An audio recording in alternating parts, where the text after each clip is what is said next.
દર્શક મિત્રો, વાત આપણે કરી રહ્યા છીએ લગ્નની અંદર બાધામાંથી મુક્તિ કેવી રીતે મેળવી શકાય। લગ્નની અંદર વિલંબ થઈ રહ્યો છે, 90-99% લગ્નની વાતો આવીને અટકી જાય છે। અરે તમારી દીકરી કે દીકરો લગ્ન કરવાની જ ના પાડે છે, તો આ બધાની અંદર જવાબદાર શું છે? આ બધાની અંદર કયા ગ્રહો જવાબદાર હોય છે? દર્શક મિત્રો, જ્યોતિષ શાસ્ત્રની દ્રષ્ટિએ જોવા જઈએ તો મંગળ, શનિ, સૂર્ય, રાહુ અને કેતુ આ ગ્રહોને વિવાહની અંદર બાધારૂપ ગ્રહો કહેવામાં આવ્યા છે। આ ગ્રહોના આધારે વિવાહની અંદર વિલંબ થતો હોય છે। વિલંબ થતો હોય ને જ્યારે સાતમું સ્થાન છે, આ સપ્તમ સ્થાનનું મહત્વ વિશેષ માત્રામાં દાંપત્ય જીવનની અંદર વધારે હોય છે। સાતમા સ્થાનની અંદર જ્યારે શુભ ગ્રહ અથવા ક્રૂર ગ્રહ બિરાજમાન હોય ત્યારે પણ વ્યક્તિના લગ્ન જીવનની અંદર સમસ્યાઓનું સર્જન થતું હોય। સાતમા સ્થાનનો સ્વામી જો પોતે નબળી પરિસ્થિતિની અંદર બિરાજમાન છે, ખાડાના સ્થાનની અંદર બિરાજમાન છે, તો પણ લગ્નની અંદર બાધાઓ આવે છે। એટલે કે સપ્તમ સ્થાન અને સપ્તમેશ આ બંને ગ્રહો જ્યારે નબળા હોય ત્યારે જીવનની અંદર સમસ્યાઓનું સર્જન વધારે પડતું રહેતું હોય છે।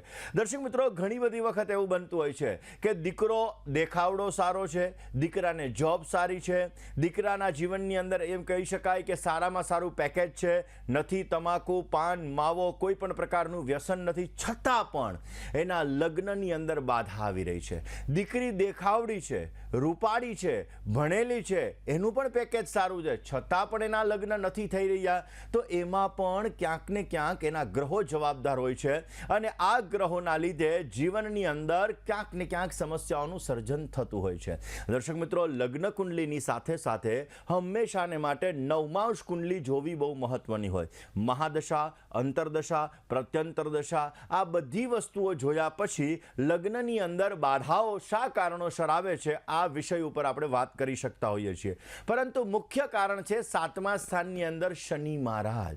કોઈ પણ દીકરી કે દીકરાની કુંડલીની અંદર જો સપ્તમ સ્થાનની અંદર શનિ મહારાજ બિરાજમાન છે તો એ લગ્નમાં વિલંબ કરાવડાવે છે। કેરિયર તો સારું આપી દે છે, પરંતુ લગ્નની અંદર વિલંબ ઉત્પન્ન કરાવડાવે છે, લગ્ન જીવનની અંદર સમસ્યાઓનું સર્જન કરે છે અને ક્યાંક ને ક્યાંક એના લીધે એના દાંપત્ય જીવનની અંદર પણ સમસ્યાઓનું સર્જન થતું હોય છે। દર્શક મિત્રો, સપ્તમ સ્થાનની અંદર જ્યારે રાહુ મહારાજ બિરાજમાન હોય ત્યારે પણ લગ્નની અંદર બાધાઓ આવતી હોય છે। એવું કહેવાય છે કે મંગળ દોષ પણ લગ્નની અંદર બાધારૂપ હોય છે। જે વ્યક્તિની કુંડલીની અંદર મંગળ દોષ બિરાજમાન છે, મંગળ ક્યાંક ને ક્યાંક સમસ્યાઓ આપી રહ્યો છે, તો આવા વ્યક્તિઓને પણ ક્યાંક ને ક્યાંક લગ્ન જીવનની અંદર સમસ્યાઓનું સર્જન થતું હોય છે।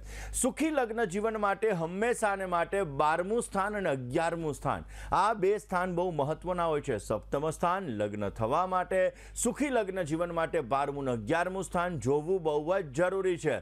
જ્યારે કુંડલીની અંદર શુક્ર, બુધ, ગુરુ અને ચંદ્ર આ શુભ ગ્રહો છે। આ શુભ ગ્રહોની સાથે સાથે કોઈ પણ એવા ગ્રહો જ્યારે સપ્તમ સ્થાનની અંદર બિરાજમાન હોય, એટલે કે પતિ અને પત્નીના સ્થાનની અંદર બિરાજમાન હોય, ત્યારે આવા વ્યક્તિઓને લગ્ન થવાની અંદર સમસ્યાઓનું સર્જન કરતા હોય છે। જો કોઈ પણ વ્યક્તિની કુંડલીની અંદર સાતમા સ્થાનમાં ગુરુ મહારાજ છે, જો કોઈ પણ વ્યક્તિની કુંડલીની અંદર સપ્તમ સ્થાનની અંદર ચંદ્ર મહારાજ છે, તો 24-25 વર્ષ પછી આવા વ્યક્તિઓના લગ્ન થવાના ચાન્સીસ વધી જાય છે।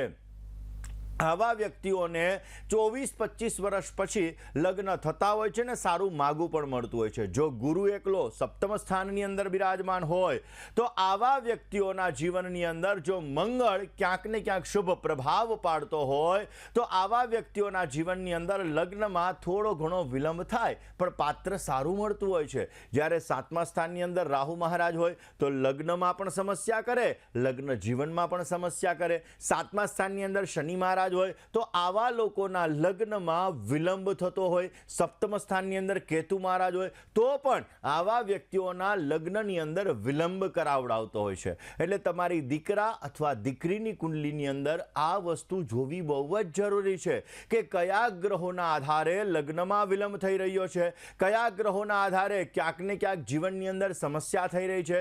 જો શુક્ર મહારાજ સપ્તમ સ્થાનની અંદર હોય, સૂર્ય અને મંગળનો એના ઉપર પ્રભાવ પડતો પડતો હોય તો હંમેશાને માટે લગ્નમાં થોડુંક મોડું કરાવડાવે છે. આવા વ્યક્તિઓના લગ્નની અંદર મોડું થાય છે. જો શનિનો એના ઉપર પ્રભાવ પડતો હોય તો લગ્ન જીવનની અંદર સમસ્યાઓનું સર્જન કરે છે. લગ્ન જીવનની અંદર પણ સમસ્યાઓનું સર્જન કરે છે. કેતુ દર્શક મિત્રો આમ તો છાયા ગ્રહ કહેવાય, પરંતુ શનિ, મંગળ, રાહુ, શનિ, સૂર્ય, જે વ્યક્તિની કુંડલીની અંદર શનિ સૂર્યનો સંઘર્ષ યોગ હોય, જે વ્યક્તિની કુંડલીની અંદર સૂર્ય રાહુનો ગ્રહણ યોગ હોય, જે વ્યક્તિની કુંડલીની અંદર શનિ અને મંગળનો વિસ્ફોટક યોગ હોય, જે વ્યક્તિની કુંડલીની અંદર મંગળ અને રાહુ સાથે છે, જે વ્યક્તિની કુંડલીની અંદર સૂર્ય અને રાહુ મહારાજ સાથે છે, આવા વ્યક્તિઓના લગ્ન થવાના વિલંબની અંદર સંપૂર્ણ ચાન્સીસ બનતા હોય છે. આવા લોકોને વિલંબની અંદર લગ્ન થાય, શનિ સૂર્ય સાથે હોય તો દ્વિભાર્યા યોગ પણ કરાવડાવે, એટલે કે બે વાર લગ્ન થાય, અથવા લગ્ન જીવનની અંદર સમસ્યાઓનું સર્જન પણ કરાવડાવે. એટલે આવા વ્યક્તિઓએ લગ્નને લગતા ઉપાયો કરી અને પછી લગ્ન કરવાથી પોઝિટિવ રિઝલ્ટ મળતું હોય છે. દર્શક મિત્રો આમ તો આપણે જ્યારે મંગળ દોષથી ભયભીત થઈ જતા હોઈએ છીએ કે ભાઈ મંગળ 1, 4, 7, 8 અને 12મા સ્થાનની અંદર છે તો મંગળ દોષ છે. પરંતુ દર્શક મિત્રો મંગળ દોષ એ લગ્નમાં ચોઇસ પ્રોબ્લેમ કરાવડાવે, પરંતુ શનિ મહારાજ છે, રાહુ મહારાજ છે, સૂર્ય મહારાજ છે, આવા અમુક ગ્રહો જે છે કે જે ગ્રહોના આધારે લગ્નની અંદર સમસ્યાઓનું સર્જન થતું હોય છે. શનિ અને સૂર્ય બંને ગ્રહો જ્યારે સાથે આવી જાય, પિતા અને પુત્ર છે, છતાં પણ એ જ્યારે સાથે આવી જાય ત્યારે લગ્ન જીવનની અંદર પણ સમસ્યા થાય અને લગ્ન થવામાં પણ સમસ્યા ઉત્પન્ન કરાવે. 7મા સ્થાન ઉપર શનિ, મંગળ અને સૂર્ય આ 3 ગ્રહોનો વિશેષ માત્રામાં પ્રભાવ પડતો હોય તો આવા વ્યક્તિઓને લગ્ન થવામાં તકલીફ થાય અને લગ્ન જીવનની અંદર સમસ્યાઓ વધારે પડતી રહે. ક્યારેક તો કોર્ટ કચેરી સુધીની વાતો પણ આવા લોકોના લગ્ન જીવનની અંદર આવી જતી હોય છે. દર્શક મિત્રો એટલા માટે આપણા ગ્રહોની અંદર મુખ્યત્વે કયા ગ્રહો બલવાન છે, કયા ગ્રહોના આધારે લગ્નની અંદર સમસ્યાઓનું સર્જન થઈ રહ્યું છે, ને એ ગ્રહોને ઠીક કરવા માટેના ઉપાયો પણ કરવા જોઈએ. સાથે સાથે આપણે કુંડલી મેળાપક કરાવતા હોઈએ છીએ. કુંડલી મેળાપક એટલા માટે કરવામાં આવે કે વ્યક્તિની કુંડલીની અંદર કયો વ્યક્તિ લેટ ગો કરી શકશે. આજથી 20 વર્ષ પહેલા, 25 વર્ષ પહેલા, 30 વર્ષ પહેલા લોકો જન્માક્ષર મેળવીને લગ્ન નહોતા કરતા, એમનેમ લગ્ન કરી લેતા હતા. કારણ કે એ લોકોમાં સહન શક્તિ હતી. નહીં, મારા માતા પિતાની આબરૂ માટે, મારા માતા પિતાની ઇજ્જત માટે, મારી ઇજ્જત માટે મારે લગ્ન જીવન ટકાવીને રાખવું જોઈએ. જ્યારે અત્યારના સમયની અંદર લોકોમાં સહન શક્તિ નથી. લેટ ગોની ભાવના બહુ મહત્વની હોય છે ને એટલા માટે જ્યારે પણ આપણે કુંડલી મેળવતા હોઈએ છીએ ત્યારે આ કુંડલીની અંદર 7મું સ્થાન જોવું જોઈએ. કયા ગ્રહની, શુભ ગ્રહની દ્રષ્ટિ પડી રહી છે આ વસ્તુ જોવી જોઈએ. એની સાથે સાથે બંનેમાંથી કેમાં લેટ ગોની ભાવના વધારે છે આ વસ્તુ પણ જોવી જોઈએ. અને મુખ્ય વસ્તુ હોય છે નાડી દોષ.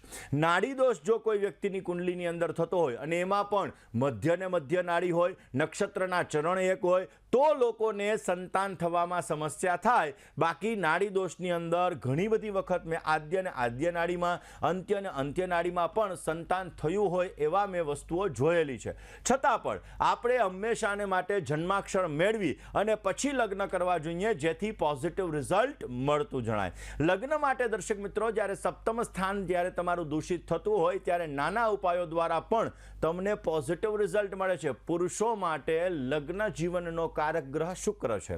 તમારો ચંદ્ર બલવાન હોય, તમારો ગુરુ નબળો હોય અથવા શુક્ર નબળો હોય તો લગ્નની અંદર સમસ્યાઓનું સર્જન થાય. માટે એના ઉપાયો કરવાથી તમને રાહત મળી શકે, પોઝિટિવ લાભ મળી શકે. દીકરીની કુંડલી માટે લગ્ન જીવન માટે ગુરુ મુખ્યત્વે ગ્રહ છે અને જ્યારે ગુરુ નબળો હોય ત્યારે દીકરીની કુંડલીની અંદર લગ્નને લગતી સમસ્યાઓનું સર્જન થતું હોય છે.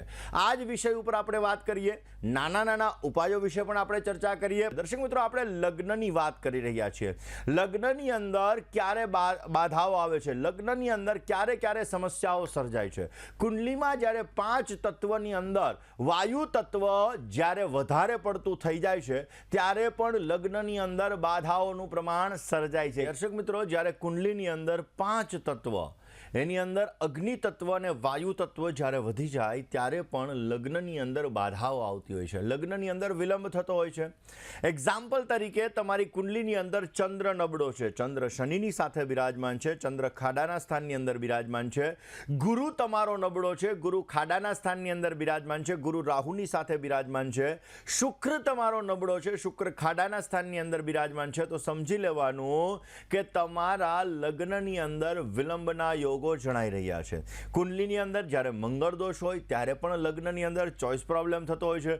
કુંડલીની અંદર જ્યારે 8મા અને બીજા સ્થાન ઉપર પાપ ગ્રહની દ્રષ્ટિ હોય અથવા પાપ ગ્રહ બિરાજમાન હોય ત્યારે પણ લગ્નની અંદર વિલંબ થતો હોય છે. કુંડલીની અંદર 7મો સ્થાન અને સપ્તમાધિપતિ એ જો પાપાક્રાંત હોય તો પણ લગ્નમાં વિલંબ કરાવડાવે છે. દર્શક મિત્રો, લગ્ન જીવનની અંદર ખાસ કરીને તમારા જીવનની અંદર શાંતિ માટે વહેલા લગ્ન થાય એ માટે કયા ઉપાયો કરવા જોઈએ કે જેથી તમને સારો લાભ મળી શકે? તમારી ઉંમર 18થી 24 વર્ષની છે તો તમારે કયા ઉપાયો કરવા? તમારી ઉંમર 25થી 30 વર્ષની છે તો તમારે કયા ઉપાયો કરવા? આ વિષય ઉપર આપણે ચર્ચા કરીશું. દર્શક મિત્રો, ઘણી બધી વખત એવું હોય છે કે લોકો જાણી જોઈને લગ્ન વિલંબથી કરતા હોય છે. નહીં, પહેલા મારું કેરિયર સેટ થઈ જાય પછી મારે લગ્ન કરવા છે. ઘણા લોકો એમ કે નહીં, મારા ભાઈના મારી બહેનના લગ્ન થઈ જાય પછી મારે લગ્ન કરવા છે. આવી રીતે અનેક વસ્તુઓના લીધે લોકો લગ્નની અંદર વિલંબ કરાવડાવતા હોય છે. દર્શક મિત્રો, તમારી 18થી 24 વર્ષની ઉંમર છે અને લગ્નની અંદર તમારે બાધાઓ આવી રહી છે, લગ્નની અંદર તમારે રૂકાવટો આવી રહી છે, તો ગુરુવારના દિવસે તમારે પીળા કપડાં અવશ્ય ધારણ કરવા જોઈએ. ગુરુવારના દિવસે તમે પીળા કપડાં ધારણ કરશો તો પોઝિટિવ રિઝલ્ટ મળશે, ગુરુ તમારો મજબૂત થશે. ભગવાન શિવ અને માતા પાર્વતીની તમારે સંયુક્ત રીતે પૂજા કરવી જોઈએ. ઉમા મહેશ્વરાભ્યામ નમઃ આ મંત્રનો તમારે જપ કરવો જોઈએ. શિવ અને પાર્વતી આ બંનેની તમારે પૂજા કરી ઉમા મહેશ્વરાભ્યામ નમઃ અથવા તો ગૌરી શંકરાય નમઃ આ મંત્રનો પણ તમે જપ કરશો તો પણ તમને પોઝિટિવ રિઝલ્ટ મળશે. 3 મહિના સુધી આ પ્રયોગ કરો, ભગવત કૃપાથી તમને સારો લાભ મળતો જણાશે.